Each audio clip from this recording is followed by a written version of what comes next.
नमस्कार विद्यार्थी मित्रांनो, मी नितीन शेळके सर द्रोणाचार्य स्पर्धा परीक्षा मार्गदर्शन केंद्र या यूट्यूब चॅनलमध्ये तुमचं स्वागत करतो। मित्रांनो, या व्हिडिओमधून आपण टीईटी पेपर 1 2021 यामध्ये इंग्लिश विषयावर विचारलेल्या प्रश्नांचा स्पष्टीकरणासहित अभ्यास करणार आहोत। येणाऱ्या टीईटी पेपरला सामोरं जाण्यासाठी मागील पेपरचा व्यवस्थित अभ्यास असणं गरजेचं आहे। म्हणजे हा व्हिडिओ तुम्हाला येणाऱ्या टीईटी पेपरसाठी अत्यंत फायदेशीर ठरणार आहे। चला व्हिडिओला सुरुवात करूया। सुरुवात करण्यापूर्वी ज्या विद्यार्थ्यांना ते टीईटीसाठी आपल्या क्लासेसमध्ये बॅचेस जॉईन करायचे आहेत त्यांच्यासाठी ऑनलाईन व ऑफलाईन बॅचेस क्लासेसमध्ये सुरू आहेत। यामध्ये वेळ 12 ते 3 आहे। ऑनलाईन बॅचेसची फी 3000 रुपये तर ऑफलाईन बॅचेसची फी 5000 आहे। ज्या विद्यार्थ्यांना क्लास जॉईन करायचा आहे त्यांनी या नंबरवरती संपर्क करावा। चला आपण प्रश्नांना सुरुवात करूया। पहिला प्रश्न आपल्या समोर आहे, choose the most suitable one word for the given expression. One word substitution असा आपल्याला प्रश्न आहे। अनेक शब्दाबद्दल एक शब्द द्यायचा आहे। A person who leads a simple life devoting himself to contemplation and meditation. म्हणजे असा व्यक्ती जो काय करतो, आपलं सगळं लाईफ डिवोट करतो, लाईफ वाहून घेतो मेडिटेशन आणि कॉन्टेम्प्लेशनसाठी। म्हणजेच काय तर योगी म्हणूया आपण, संन्यासी म्हणूया, अशा अर्थाचा शब्द तुम्हाला या 4 मधला निवडायचा आहे। त्याचं करेक्ट उत्तर आहे असेटिक, म्हणजेच योगी किंवा विरक्त। ऑप्शन 2 हे याचं करेक्ट उत्तर आहे।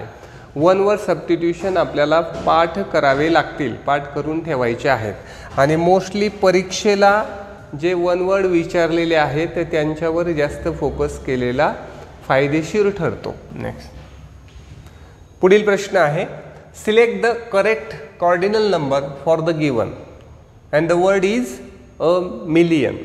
मिलियन साठी योग्य नंबर या ठिकाणी आपल्याला सिलेक्ट करायचा आहे।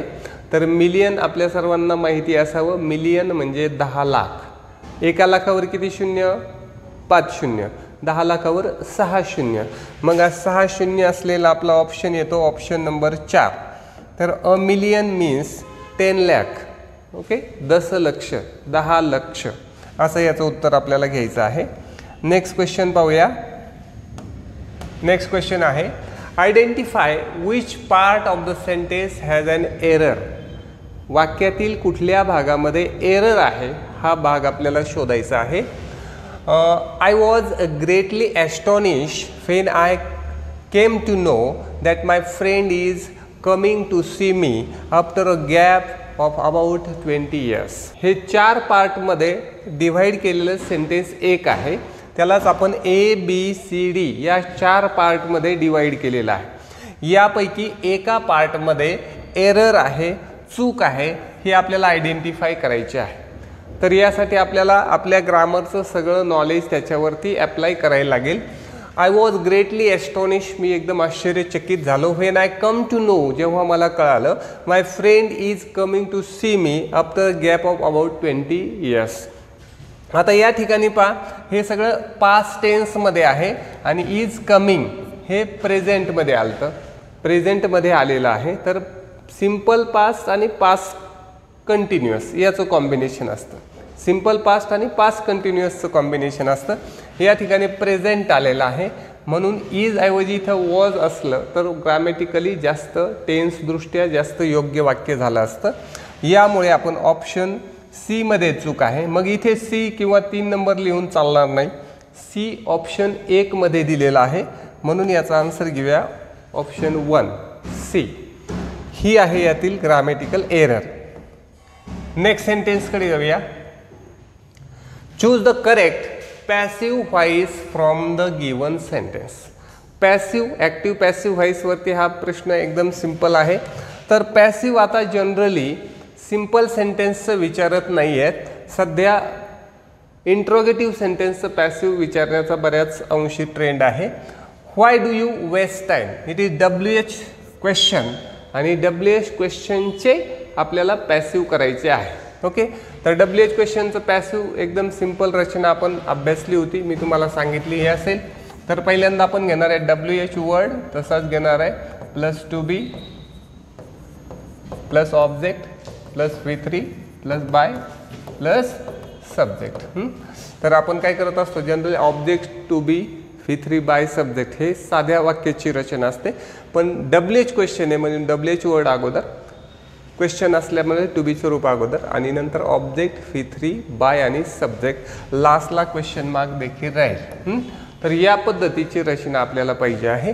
तर सगळीकडे WH क्वेश्चन सुरुवातीला आहे, त्यानंतर इथे टू बीचं रूप आहे.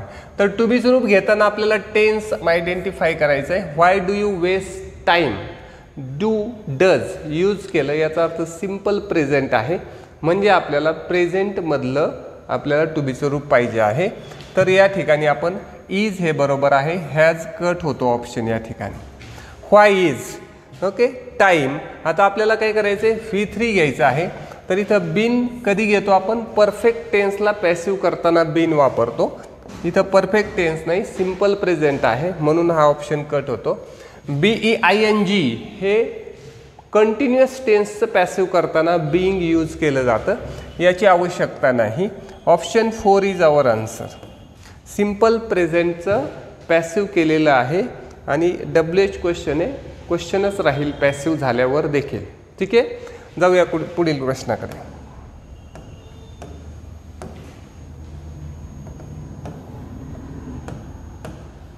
Next question, choose the correct antonym of the given word. Antonym आपल्याला पाहिजे, विरुद्धार्थी शब्द आपल्याला पाहिजे आहे.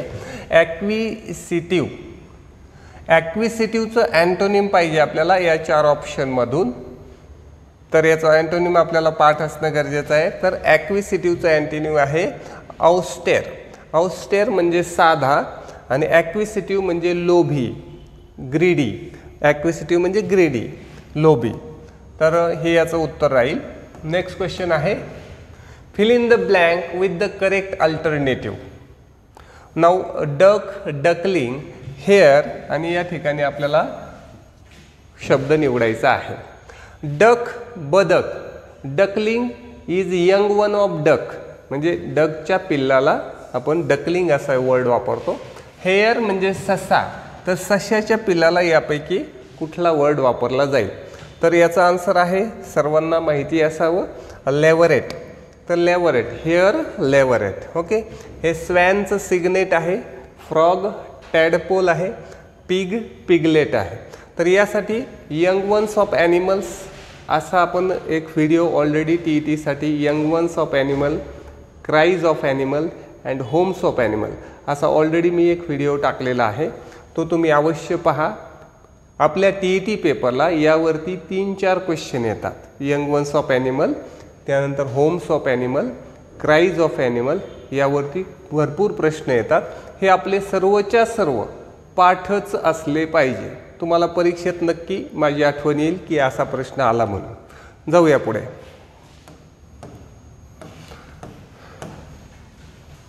Choose the correct alternative for given direct speech.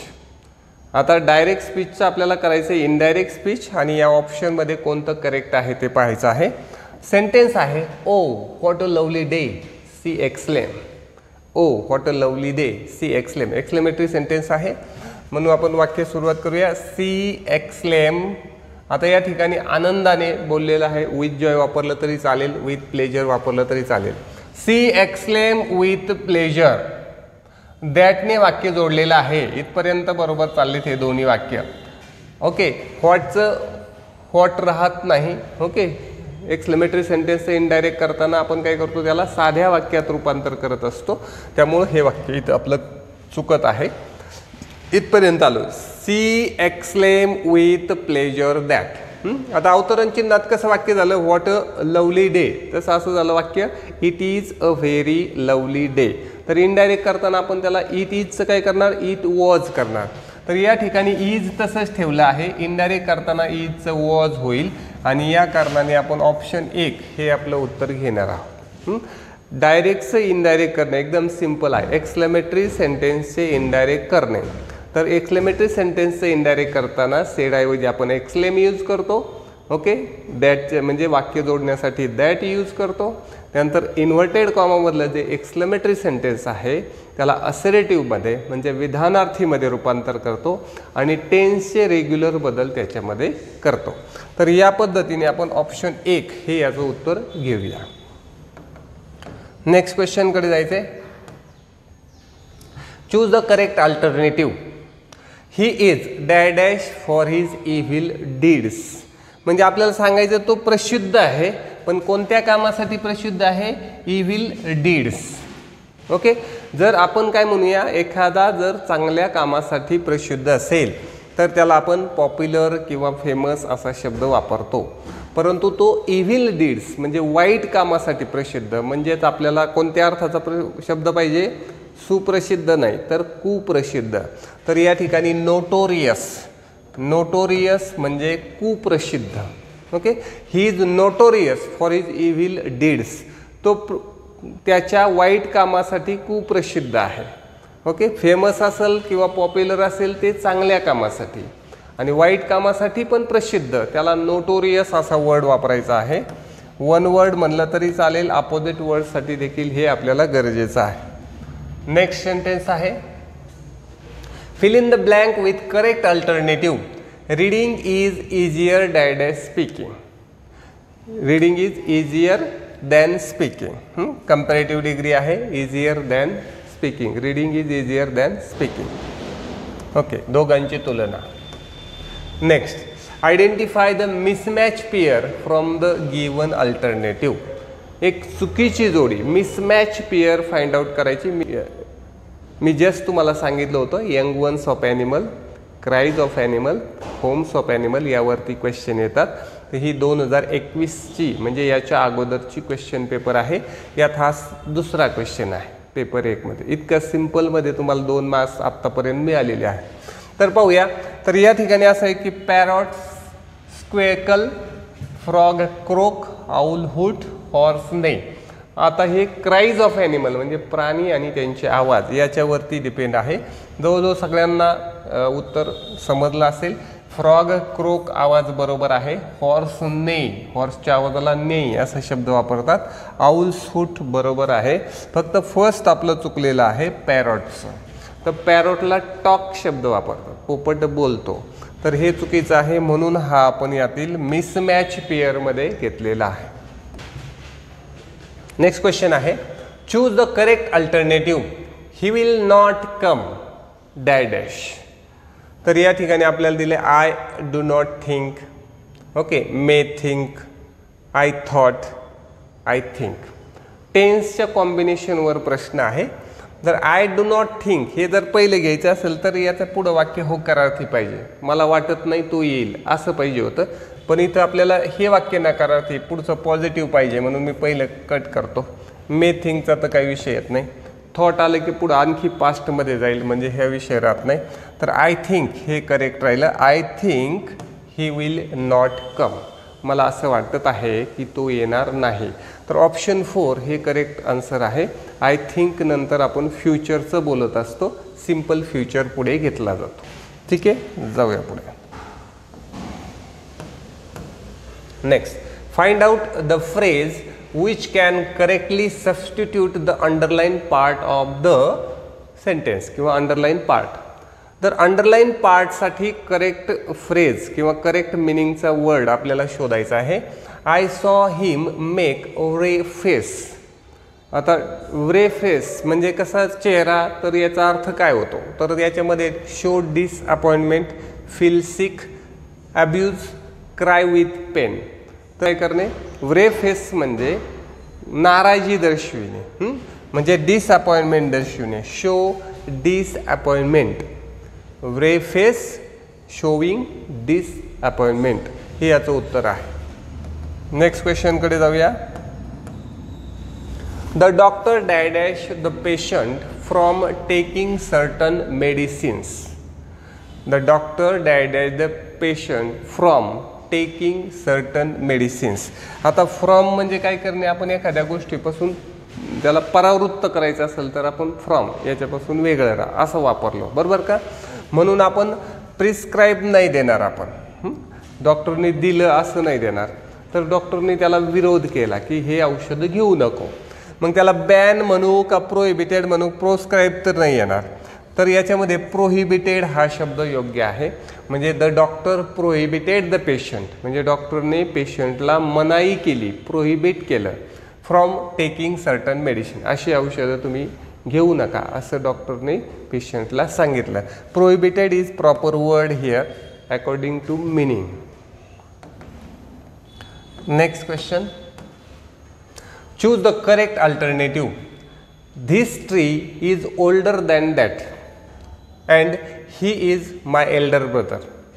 आता आपण ओल्डर आणि एल्डर ह्या शब्दांचा वापर कसा करावा यावरती डिपेंड हा क्वेश्चन आहे. तर ओल्ड, ओल्डर, ओल्डेस्ट हे आपण सर्वांसाठी यूज करू शकतो, परंतु एल्डर आणि एल्डेस्ट हे क्लोज फॅमिली रिलेशन्स म्हणजे एकाच कुटुंबातील व्यक्तींची तुलना करण्यासाठी यूज केलं जातं. तर this tree is older than that हे सेंटेन्स करेक्ट आहे. दोन ट्रीची तुलना आहे, झाडांची तुलना आहे आणि कंपॅरेटिव्ह डिग्री आहे, क्लिअर. त्यानंतर ही is my elder brother, it is also correct, कारण भावांची तुलना आहे, मोठा भाऊ आहे म्हणून या ठिकाणी एल्डरच पाहिजे, त्याच्यानंतर दॅन वगैरे नको. So both sentence are correct, म्हणून ऑप्शन 4 हे याचं आपण उत्तर घेऊया. Next question, choose the alternative which can correctly substitute the underline part of the sentence. Underline पार्टला कुठला सेंटेन्स, कुठलं वाक्य रिप्लेस होईल. We should get to cinema early not to miss the beginning of the film. We should get to the cinema early. आपण कुठं गेलं पाहिजे, पटकन सिनेमा हॉलकडे गेलं पाहिजे. not to miss the beginning of the film. तर आपल्याला काय मिस नाही करायची, सिनेमाची स्टार्टिंग मिस करायची नाही. आपल्याला माहिती आहे सिनेमाची स्टार्टिंग एकदम छान असते, एंट्री वगैरे हिरोची छान असते, ते मिस केलं तर आपल्याला तेवढी मजा येत नाही. मग हे वाक्य त्याच पद्धतीचं आहे. We should get to the cinema early, आपण लवकर पोहोचलो पाहिजे. Not to miss the beginning of the film, म्हणजे का लवकर पोहोचलं पाहिजे की आपला बिगिनिंग स्टार्ट मिस झाली नाही पाहिजे. तर आपल्याला काय म्हणलंय, choose the alternative which can correctly substitute the underline part of the sentence. तर नॉट टू मिसला याच्यापैकी कुठला शब्द फिट होतो. तर for not missing, in case, not to miss, in order to, not to miss किंवा नो इम्प्रूव्हमेंट, म्हणजे हा तसंच बरोबर ठेवा. तर आपण असं म्हणूया की कशासाठी लवकर जायचं, यासाठी की आपलं स्टार्टिंग मिस होऊ नये. तर आपल्याला in order not to miss, in order to म्हणजे काय, असं होऊ नये म्हणून. In order not to miss म्हणजे त्याची सुरुवात चुकू नये म्हणून. तर इन ऑर्डर हा शब्द बरोबर आहे. या हेतूने, यासाठी इन ऑर्डर यूज केलं जातं. तर ऑप्शन 3 हे याचं correct answer. Next, fill in the blanks with the alternative. This is the dash news. एकदम सोपा प्रश्न आहे.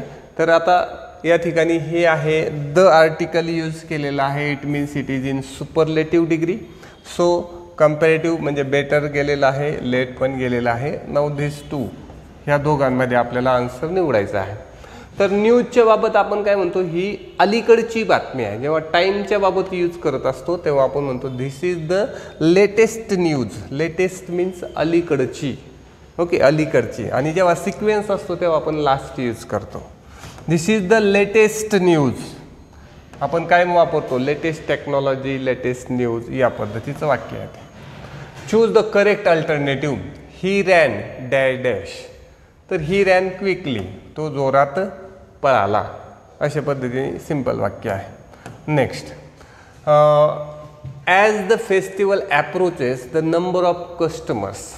ओके, हे टेन्सवर बेस वाक्य आहे. जर ॲप्रोचेस सिंपल प्रेझेंट आहे, मग कस्टमर्स ऑल्सो इन्क्रीजेस. ह्या काय म्हणूया आपण, या घडणाऱ्या रेग्युलर घटना आहेत. As the festival approaches the number of customer increases. जसं जसं फेस्टिवल्स म्हणजे सण उत्सव जवळ येतात, बरोबर कस्टमरची संख्या वाढत जाते. हे रेग्युलर गोष्ट आहे, म्हणून या ठिकाणी दोन्ही ठिकाणी सिंपल प्रेझेंट यूज करायचं आहे. म्हणून as the festival approaches the number of customer increases. Next सेंटेन्सकडे जाऊ. नेक्स्ट आहे choose the correct alternative. Question will be answered by a dash of experts. तुमच्या सगळ्या प्रश्नांची उत्तरं कोणी दिली जातील? एक्सपर्ट लोकांच्या कोणी. मग एक्सपर्ट लोकांचा जो समूह असतो, ग्रुप असतो, त्याला काय यूज करायचं? याला आपण काय असं पण म्हणूया, कलेक्टिव्ह नाऊन असं पण यूज केलं, असं पण म्हणूया एक्सपर्ट लोकांचा group. Question will be answered by, क्वेश्चनला उत्तरं दिले जातील कुणाकडून? डॅश ऑफ एक्सपर्ट्स, म्हणजे एक्सपर्ट्सचा एक ग्रुप आहे, त्याला काय नाव देऊ?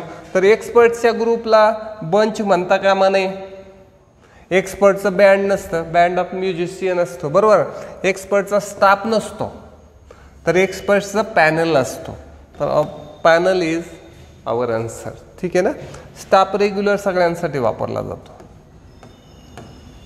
Next question, find out the correct feminine noun of fox. खूप वेळा विचारलंय, तुम्हाला येत असावं, पण ज्याचं वाचून झालं नाही त्याला येणार नाही. ज्याला माहिती आहे त्यालाच येणार. फॉक्सचं फेमिनाईनचं स्पेलिंग जरा चेंज होतं, वेगळं आहे, म्हणून त्याचं ऑप्शन 3 फॉक्स विक्सेन असं त्याचं उत्तर आहे. Foxen 9, foxes 9, she fox 9. Okay, fox vixen. खूप वेळा विचारलंय, वारंवार तोच प्रश्न विचारला जातो. असे प्रश्न आपले पाठच असावे. दिसला प्रश्न की करेक्ट उत्तर आलं पाहिजे. Next question, choose correct WH type question to get the underline part. Underline part हे ॲज अ आन्सर मिळवण्यासाठी WH टाईप क्वेश्चन आपल्याला फ्रेम करायचा आहे. ठीक आहे ना. तर सेंटेन्स आहे, water is needed to sustain life on earth. पृथ्वीवर जर जगायचं असेल, वी नीड वॉटर, बरोबर. तर अंडरलाईन वर्ड इज वॉटर. मग आपल्याला वॉटर हे आन्सरमध्ये आलं पाहिजे. ठीक आहे ना. म्हणजे आपण म्हणूया काय गरजेचं आहे, बरोबर ना. पृथ्वीवर जगण्यासाठी काय गरजेचं आहे, तर आन्सर येईल वॉटर. मग आपल्याला क्वेश्चन पण तसा फ्रेम झाला पाहिजे. काय? तर या ठिकाणी काय, what is needed. What is needed to sustain on life on the earth. पृथ्वीवर जगण्यासाठी काय गरजेचं आहे? The answer will be water. Answer काय राहणार याचं? वॉटर. म्हणजे बरोबर उत्तर आलं. आता हू म्हणजे कोण, त्याचं उत्तर एखादा पर्सन, तसं काय आपल्याला गरजेचं आहे. विच म्हणजे कोणते, हुज म्हणजे कोणाचे. तर असं नाही पण आपल्याला उत्तर येणार आहे. तर आपल्याला काय गरजेचं आहे, तर वॉटर. म्हणून आपलं ऑप्शन 4 हे आपलं करेक्ट आन्सर आहे. सहज आहे, सिम्पल आहे एकदम. ते आपण आरामात हा मार्क्स मिळवू शकतो. Next, choose the proper alternative to fill in the blank. The shopkeeper does not have the toys I was looking dash.